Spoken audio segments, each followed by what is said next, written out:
Welcome into Varsity Vibe. I'm your host, Alyssa Orange. And once again, thank you so much for joining us as we share with you another good conversation, one that I am excited to bring with you. And I hope that as you listen, you take away some valuable things just like I did. Able to sit down with Bentonville West soccer coach Kerry Castillo. We talked a lot about how he got into the game of soccer and into coaching, but then a lot of the trials and tribulations that he has gone through his life, and how the game away from the game taught him so much to persevere through those moments, and now be a testimony and a platform to share his story and help those that he is not only coaching, but those around him who are there to listen to it. I hope you enjoy this conversation with Bentonville West head soccer girls coach, Kerry Castillo. You know, Coach, we've gotten to know your team really well throughout this season because of our podcast that we've been doing. And of course, if you haven't listened to it, definitely go join it. But one thing we haven't really been able to do is talk about your soccer story. So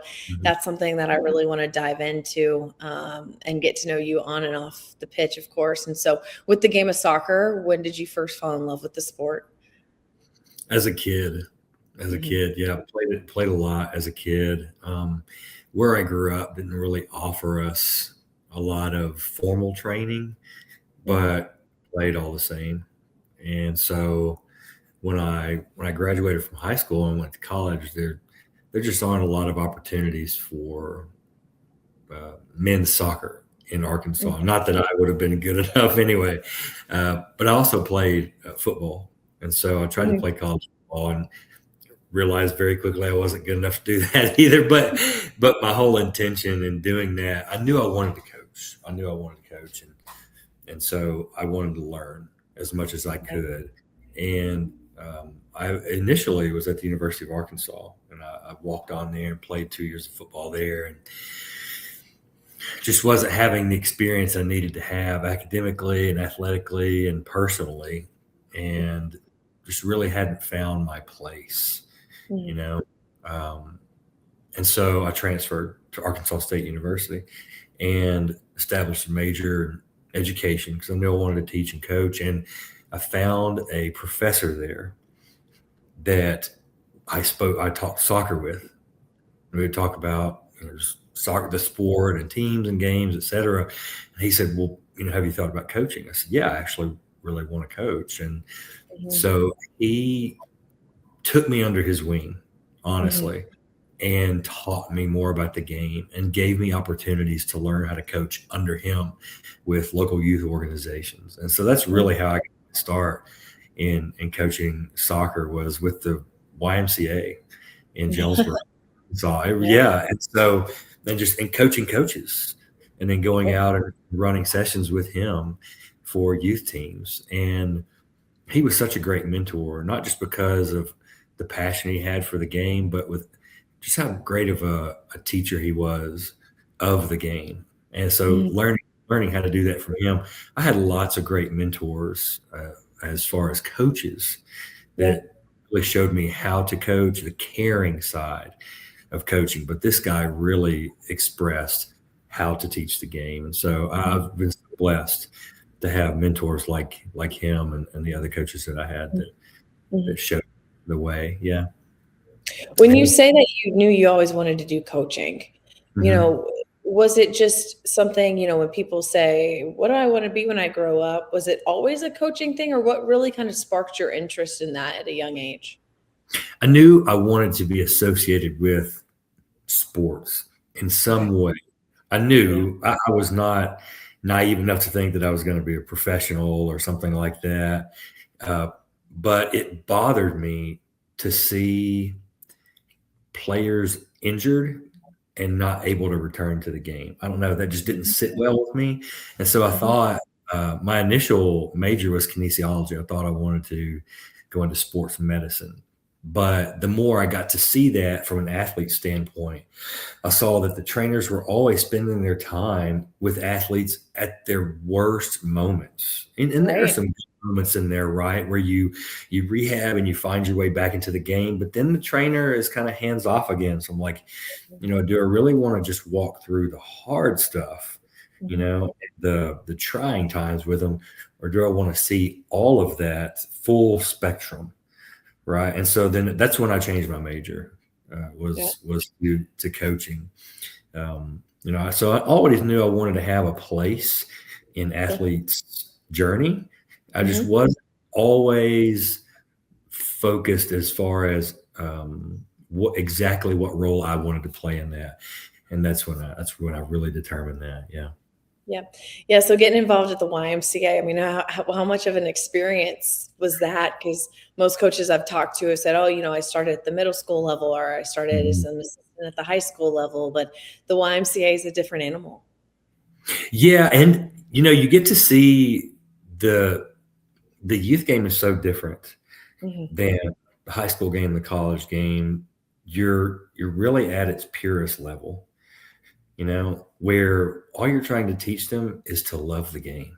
I mean, my goodness, that's the most fun coaching, and it really is. And I tell coaches this all the time. If you're getting into high school coaching to just have fun, you're in the wrong place. If you want to just have fun, go Yeah. coach U6. And where they're chasing butterflies, but that's where you show them how to fall in love with the game and why it's worth falling in love with. Yeah. Yeah. Yeah. When you take over and you've got something like that, that seems so raw and like you said, so authentic with the sport. What did it really teach you just about the importance of athletics and the importance of sport at such a young level, such a young Yeah. age? Like I said, I had mentor coaches that showed me from an early age. I mean, junior high, that the game it's bigger than just rolling the ball out or how many points we score. I had really great mentors that showed me that the sport, regardless of what sport, the sports in general are Mhm. just vehicles for life lessons. And the coaches I had poured that into me. They took time to see what I needed as a person in all different stages. In high school, it was what I needed as a young, boy. And then once I got to college, actually once I transferred to Arkansas State, I started playing rugby. Mhm. Um, and I had a rugby coach that, boy, if I could have received some credit hours for, hey, this is how to be a good man, then that guy was the professor, Mhm. because he just poured into all of us that were on the team, and so many of my teammates. He just showed us how to form a brotherhood, Yeah. and so many of my teammates I'm still in touch with are just doing great things with their lives, and they're great. They're great men. They're great husbands. They're great fathers, and so he poured a lot of that into us and showed me just how impactful a coach can be in an athlete's life, because he was for me. And the things that he instilled in me, not that he taught me about the sport, the things that he really instilled in me were things that I needed in the most pivotal parts of my life. Yeah. And I'll Yeah. never forget. Right. When did you start making that transition into, the high school side of things and making those moves? Yeah. So after I graduated college, I Mhm. had an opportunity to coach football, and I had coaching licensure for soccer as well. And the athletic director said, well, hey, we also have a boys and girls soccer team. Would you be interested in coaching? And like emphatically, yes, yes, I would. And he's like, So you'll okay, well, figure you're out going to, how to time manage later. You just you say yes now. yeah, I'll figure this. Just sign me up. I'll figure it out as I go. And so, Mhm. but I'm so glad. I was immediately the head coach of the boys team and assisted with the girls team. And just learning by having to do was the best teacher I could have had. You Mhm. know, I had enough mentor coaches to show me, what my real intent and purpose in coaching was. I knew how to do, I knew why I was doing it. I knew why I was doing it. I learned a lot of the how hands on, Mhm. and there's no better teacher, in my opinion. Yeah. So jumped straight in right out of college as a head coach, high school head Mhm. coach, and then began to coach club soccer as well, so that I could cut my teeth more you Mm-hmm. know, and learn more on the logistical side as far as tactics and things like that go.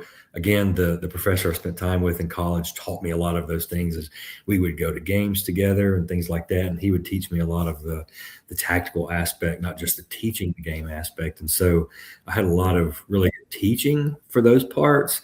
But then when it came to applying, it was all me. I didn't have a lot of help as far as that went. But it Yeah. was great. It was great. It was a great Yeah. experience. Yeah, when you look at it all and talk about the lessons and stuff that you got taught through the Mhm. game of soccer, through sport, just in general, and how much that impacted like your life, you know, as we continue to unfold your story, looking back now and realizing just how much those things meant to you with everything that you've had to overcome and go through. Mhm. It's immeasurable, the impact Hmm. that my coach had and the lessons that they taught me. I always point back to, um, I will say that it was the worst day of my life, but it was also a catalyst moment in Hmm. my life. And that was the day that I lost my wife, my first wife. She committed suicide back in 2009, in 2009. And that night, I sat down at the table. We were in a different city, went back to our hometown where we had just moved from. And we're in our old home where we had just moved. So the only things that were still in that house were a mattress and a dining room table. And so I Hmm. sat down at the dining room table with my parents. And my mom looked at me and she asked me the most important question I've ever been asked. She said, "Son, what are you going to do?" Hmm. What? Wow. I mean, might as well have kicked my teeth out, right? What are you going to do? How do you answer that question when who you were and the life that you had was just erased a few hours before? And so I'll be honest with you, immediately what came to mind were four words that my college rugby coach would say on a daily basis. And a lot of the time, the context he used it was completely different than this situation. But the words were get on the line, Hmm. get on the line. And that's what jumped into my heart and mind, get on the line. I've got to get up and get on the line. Uh, what the line used to be the end line so I can run another sprint or the gain line so I can make another tackle. Now it's I've got to get up tomorrow and I've got to continue living life regardless of my emotional state because my daughters were 1 year old at the time. And so I've got babies to raise. And so I looked at my mom and I said, "Mom, tomorrow morning I'm going to get up and I'm going to raise my daughters by myself. I'm going to be the best dad that they can imagine. And Hmm. that's how I'm going to get up the line." And without that coach in my life teaching me that every day, whether I wanted to learn it or not, Yeah. he he was pouring it into me. Yeah. And when I needed it the most, there it was, deeply rooted in who I am. Yeah. Not So many it's people, yeah, understand what that's like to go through. But people who do know that it's one of, like you said, the hardest days of your life. I mean, from a personal standpoint, just how much did you have to continue to just lean on the people around you? And like you said, like get on the line when you're going through something that's hard for a lot of people to relate to. mhm. I have to, if you will, send a shout out to Mhm. my players at the time Mhm. that had played for me at the school that I just left, that had graduated, and the ones that at the school where I had just moved to and taken over a new team. Mhm. They,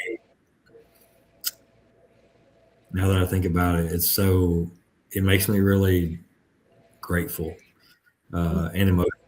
Um, my former players and my present players at that time all showed up at the funeral, and they came to ask how they could help. You know, and it showed me why I got into coaching, that I was doing it the right way, that I Yeah. was making a difference. and that they appreciated that. And when I needed them or I needed someone, there they were.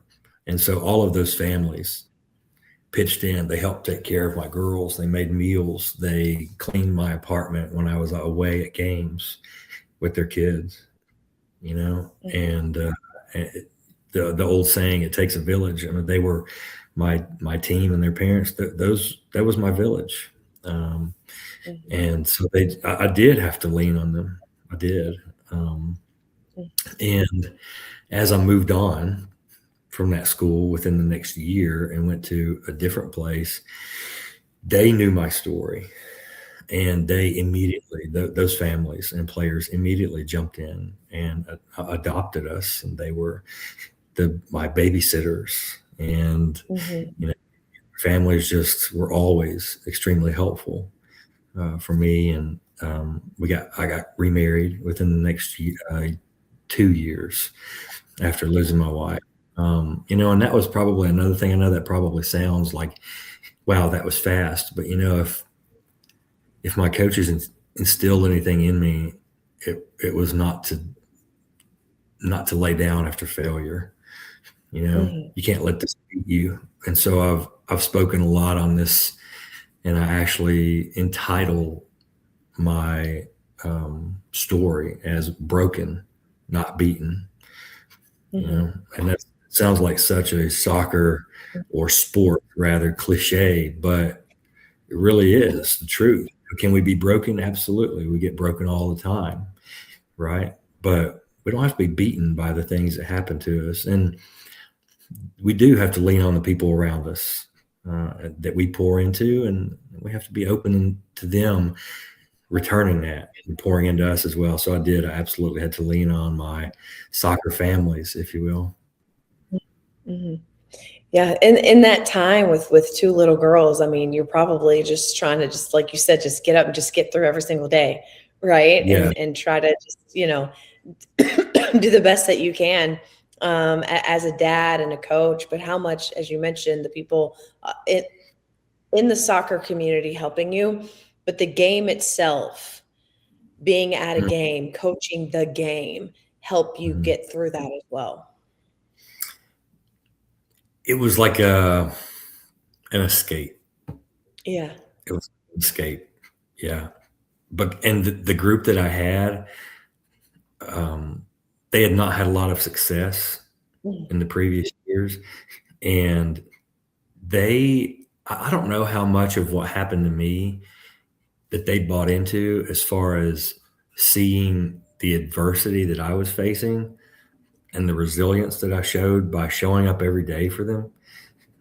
I'd like to think that by showing them that example, that they took something from that. But they just fought the whole year for results against teams that we shouldn't have been beating. And we ended up having a great year. I mean, we didn't win a state championship or anything like that, but I hear from those kids all the time, and now they're parents, and I still hear from them, just on random occasions, and it's always a sense of gratitude for what we all did together that year. Yeah, but it was an escape, and it was, that's where you asked me about the YMCA and coaching youth soccer, and I think still coaching, because I had the choice. My athletic director that year gave me the choice, like, you don't have to coach this year. You can, but you don't have to. We understand. And no, I made a promise to these kids, and that's not who I am. And it was a return to falling in love with the game. Yeah, because we weren't going to win any championships, but we did so much more than that year. And that for me, that was a win for me. Yeah. And as you put the pieces back in place, I mean, having a beautiful family now with your wife and, everyone that kind of the blended family that you're able to put together, and just put these pieces back together, all while continuing to grow in your soccer coaching career as well. But how has it been to just be able to take everything and almost piece it back together into this beautiful picture and now lead a soccer program like you do at Bentonville West? Yeah, I moved on to Cabot right after that, the year Mhm. after that, and I was able to. And this is I also share when I speak on this that everything we go through just shows us what our true purpose is. And Mhm. I know that sharing with others what's happened to me and how I've allowed myself to be broken, rebuild, and then make something new and not be beaten by what's happened to me. I know that is my true purpose. Right now, the vehicle for that is still coaching. And I was able to speak on that as a coach at Cabot. So many of the young women that I coached there went through really hard things, losing parents, um, having families, broken through divorce and even death. Mhm. I was able to speak to them as a person because of what I'd been through. And so it really solidified for me what our role as coaches truly is. Mhm. The winning part that comes as a result of us coaching the person that's Mhm. underneath the jersey. And so it has absolutely led me to put together a career that just I won't say coincidentally, but subsequently, as a result of coaching from that heart posture, subsequently we have had success on the field. Mhm. And we had great success at Cabot, and I'm having even greater success here at Bentonville West. And I know it's because that's where I coach from. Mhm. And so many, so many young people struggle with mental health issues and depression and things of that nature. And because I've gone through what I've gone through, I can coach that person Mhm. more effectively Yeah. and speak to what they truly need. Yeah. And see the player grow as as a fruit of that work. Right. That's what I was going to really piggyback on, and not to take anything away from any coach whatsoever. But when you talk about coaching, the whole person and pouring into them as human beings and trying to relate to them on a certain level, there is a testimony you bring to the table that has credibility of things are going to get hard. I don't Hmm. think that there's anything quite harder than what I had to go through, and you can still be able to have light on the other side. And that's a really strong testimony to have, with, as you mentioned, teenage girls on a high school platform. Hmm. Yeah. I've heard from so many that have played for me in the past now, and I have to. Well, I say that because the girls that I coach now, they haven't gone through that hardest part yet. Mhm. I've shared with you on the other podcast on Kicking It with the Wolverines. A couple of young women that have graduated and have begun to go through some of those difficult times in life, right? And how they always came back to what did I really leave them with? You Mhm. know, we talked about that with the girl with the tattoo on her arm, right? Yeah. And and I see so many others that from earlier in my career that when they do struggle with things in their life, I see them return to some of that grit that they had as a player and some of the things that I hope that I helped with, you Mhm. know. But that, if coaching had an ethos that we have to remain true to, it Yeah. has to be to coach who they are as people first and what they Yeah. will go through. Yeah. Yeah, you're almost preparing them for something that's inevitably going to happen in some form or Mhm. fashion, whether it not be catastrophic and large, but it could be something that feels maybe insignificant to another person, but super significant to another, and to have those resources to fall back on are really Mhm. powerful, to leave with your team and your players. And I know that that's so important for you. Mhm. I also know like COVID took a big hit during COVID too. It's just kind of one of those things where it's just like life, I feel like, has been like, hey, here's just something else, Kerry. How are you going to get through it? And getting COVID and getting sick and having, all of that is just another chapter of your story.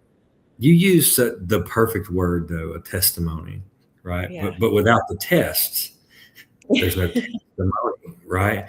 And Right. so, it's funny you bring up, not funny, but coincidental, you bring up COVID. That was the first year that the Bentonville West program that we really got to play together, because my first year at West was the spring where every school shut down in the whole country. And so we had only played 5 games. We were 5-0. Yeah. And so we were having a great year. I was like, really? Oh no. Right now. And so when we returned the next year, we knew we were going to have a good team. And then I got sick in January. So we're preseason, about to start playing games in another month. And then, I was in the hospital for 13 days, and Oof. I didn't know. I honestly, I had no idea how sick I was. We had all had COVID. We all had COVID at the same time. Me, my wife, my daughters, my little boy is the only one at that time who didn't get it. And so we quarantined him to his room. And I had it for probably 2 weeks before I went to a doctor to like, hey, I think I'm really sick. Tell me how sick I am. And they did a chest x-ray, and they came back in with my file and images on a DVD for me. And they said, here, take this and go to the nearest hospital. And I was like, what? They said, if we were you, we would go to an emergency room and give them this and have them admit you right now. I was like, okay, so I guess this is bad. And so I did. I drove maybe 2 blocks to a hospital, walked in, they got me into a room, and within an hour, they had me in a room. And I was like, okay, well, I guess this is what we're doing. So I texted my wife, hey, in the hospital, they just admitted me. I'm coming home right now. I have no idea what's going on. And so the doctor on call, I was in a COVID wing, and there were several other patients. And while I was there, within the first 3 days I was in the hospital, one of those patients coded. And so that's when the reality of where I really was smacked me in the face. And so I finally seen my doctor after about 24 hours, and they came in with a pulmonologist, and they, during this time, some other diagnostics had been done on me. And they came in and they had put me on a nose cannula and given me oxygen that was cranked up as high as they could give it to me, because I couldn't breathe. I just couldn't breathe on my own at all. And, the doctor was telling me, hey, you're pretty sick, and he just kind of beat around the bush. And I said, listen, I'm a coach. I speak in statistics. I need you to give me a number, Yeah. They don't like to do that.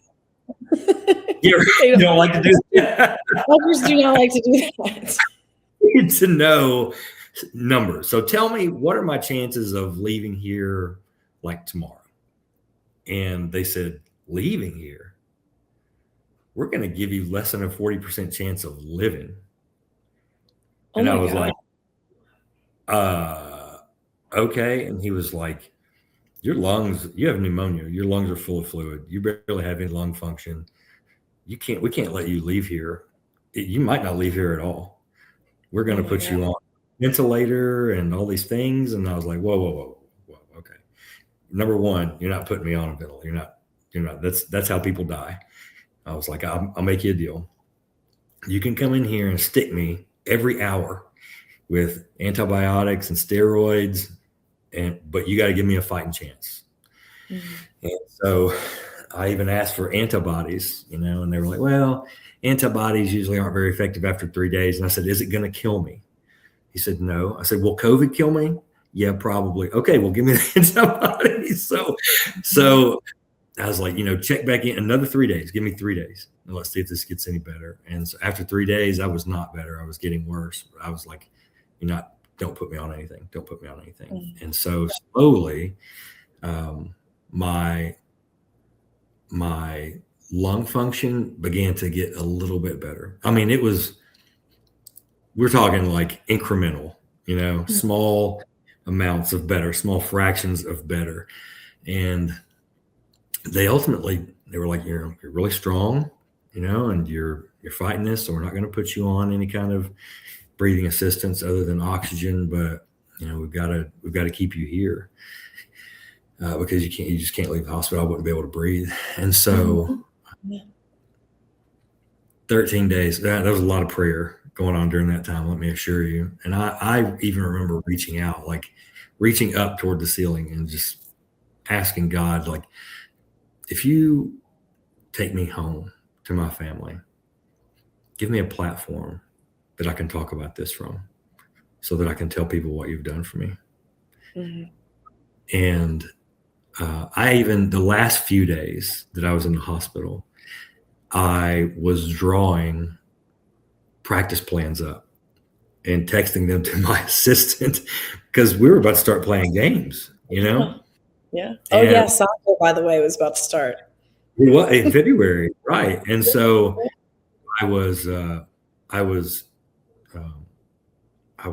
let go. I was discharged on February 2nd, my daughter's birthday. And we played our first game February 13th. I had an oxygen tank with me for half the season. I wore oxygen for half the season. And we ended up going to the state championship game that year. Yeah, wow. Yeah, we lost in the finals to Fayetteville, but the resilience that those kids had to show, oh my gosh. They never believed that they were going to lose. Yeah. Every game they thought they had a chance to win. And it created a hunger in them and a belief in them that they could go on the field with anyone and beat them. And the next year we went back to the state championship game and won. Yeah.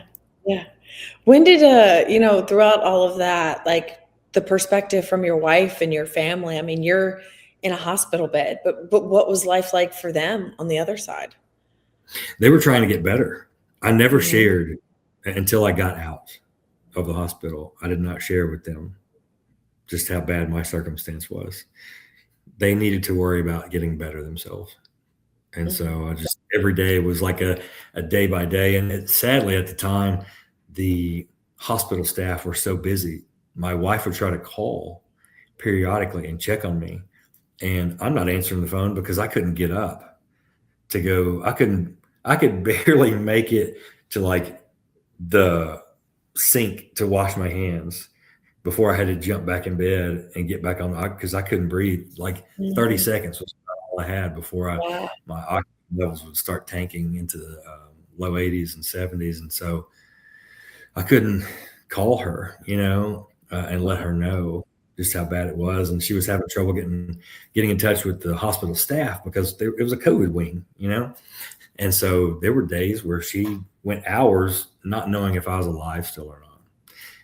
And trying to get better herself and help our daughters manage their symptoms and try to take care of our little boy, And so it was tough. It was really tough. It was, I remember when she came to pick me up from the hospital, I'd called her that morning because they came in and they were like, hey, do you want to go home? I was like, there is nothing I would rather do than go home. And they were like, you're going to have to be on oxygen and all these things and all these different medications. But we think you're strong enough now to go home. And so I called her and said, hey, what are you doing this afternoon? Because I need a ride. And we both just, we had our moments, when when we saw each other, because it'd been 13 days since we last saw each other, and had no idea that when I left the house 13 days before, we might be thinking we'll never see each other again. Right. And we Yeah. were faced with, right. We were faced with that abruptly. It was dropped off. And so, yeah, it was tough. It was very tough for them. But I think because it happened that way, we all developed a new gratitude for any moment that we get together. It certainly affected the way that I parent and the way I interact with my family as a husband and father. It certainly did. Yeah. Well, you said that you talked to God and said, if you get me through this, give me a platform. What do you think that platform is now? That's a great question. I only ask him that every day. Right now, this is a platform. This is a platform, someone somewhere needs to hear that regardless of what you're going through, that you can get past it. You have to make a decision to get past it. If you see fit to seek God, He is there. He is always there and will help you get through it. I've spoken on lots of different podcasts recently about this and some other aspects of my life that fall in line with being broken but not beaten. And so any chance really that I get to share my story. But when when we're entrusted with little and are faithful with it, then we are entrusted with much, And so I'll tell you, the most impactful platform that I can be given is coaching. It is coaching and loving my players, and whether as 16, 17-year-olds, they see everything I do as me, coming from a loving place, or because I know that what they need, what I do for them and the way I coach them is going to help them later. And whether their parents want to see it through that lens or not, it is very much why I coach the way I coach. The standards that we hold in our program, all those things come from this place of knowing that one day they will walk through the worst day of their life. And I have done them a disservice if I have not shown them an example of how to walk through that and how I walk through that with my faith. I've done them a disservice. But one of the greatest platforms, honestly, is being sensitive to other people I interact with and just sensing that they need help. We were at dinner just a couple of years ago, and our waiter, this was over Christmas break, and so we're on vacation. Our waiter comes up and he reaches out to hand me my plate, and he had a semicolon tattoo on his wrist. Yeah. And I grabbed him by the arm and I said, "Hey, God's not done with you. The world is a better place with you in it. You can get past what you're going through right now." And this guy starts weeping, and I was able to pray over him and speak with him about my experience and share with him how I got through that and that he can too. And so that's honestly the most powerful platform that I've been given, is just the awareness, of people, hurt people, and through coaching. So I hope my players know. I hope if they take away anything from their experience on our team and in our program at West, is that I love them, and that where I coach them from is I'm coaching them for what they'll have to go through in 20 years. not just the game we're going to play next week. Yeah. Really powerful stuff. And I know, again, it's hard to see it in the now with where they are. But as you've said, you've already had so many of your former players be able to use things that you have taught them years down the road. Absolutely. One called me today. I've got to call her back. So thanks for the reminder. Yeah. Well, that's the impact. Overall, wrapping this up with a pretty little bow, what is it the most that you're grateful this game of soccer has given you? That's such a great question. Opportunity. Yeah. Opportunity to be a vessel. I like to liken my story to the art of kintsugi. Are you familiar? Mm-mm. It's Japanese art of taking broken pottery and putting it back together with gold so that the vessel is then stronger than it was. And so the scar tells a story of the vessel's journey. And so the thing I'm most thankful for is not these trophies that you see behind me. It's the opportunities to be a vessel and to deliver things that young kids need now, root that in them as like a seed, if you will, that they'll use later. That's what I'm most grateful for. That is the thing when I stop coaching, that is the thing I will miss the most. There's so much that you can take from this conversation just away from the game of soccer, but what a valuable thing that he is now able to share that testimony with so many people around him, including all of the players that he has been able to coach over the last couple of years. And by the way, we've kind of mentioned it in our conversation. We have a podcast once a week called Kicking It with the Wolverines that we get to go and follow them throughout the season. We've done it for the last 6 weeks. And of course, we really encourage you to come and go and listen to those as well, because not only do we talk to Coach Castillo, but we also get to know some of the players as well. So I encourage you to go listen to that wherever you get your podcasts or right here on our YouTube channel. Thank you so much for joining us. As always, follow us on social media. Sign up for the newsletter at varsityvibearkansas.com. And once again, I'm your host, Alyssa Orange, and I will see you next time.